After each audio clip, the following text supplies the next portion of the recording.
নির্বাচন চাচ্ছেন না ডক্টর ইউনূস চাচ্ছেন? ডক্টর ইউনূসকে চাইছি। ডক্টর ইউনূসকে কেন চাচ্ছেন? সে এখন আগের চেয়ে অনেক ভালোভাবে চালাইতেছে দেশ। তারপর তার দিয়ে আশা করা যায় সে আরও 10-15 বছর থাকলে দেশ উন্নত হবে। আলহামদুলিল্লাহ আগের থেকে ভালো আছি। কোন কোন দিকটা ভালো আছেন বা আপনার কাছে মনে হয়েছে এখন পর্যন্ত সে কি কি উন্নত করতে পারছে? আগের বিষয় বলি, ধরেন আগে আমরা গাড়ি চালাইতাম, আগে আমাদের উপর অনেক পুলিশের হয়রানি ছিল।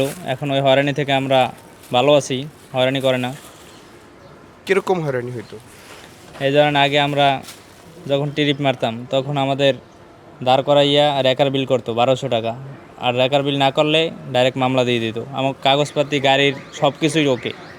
এখন কি এই সব সমস্যা হচ্ছে না? না, হচ্ছে না। এখন আলহামদুলিল্লাহ অনেক ভালো আছি। আপনি চাচ্ছেন ডক্টর ইউনূস কত বছর থাকুক?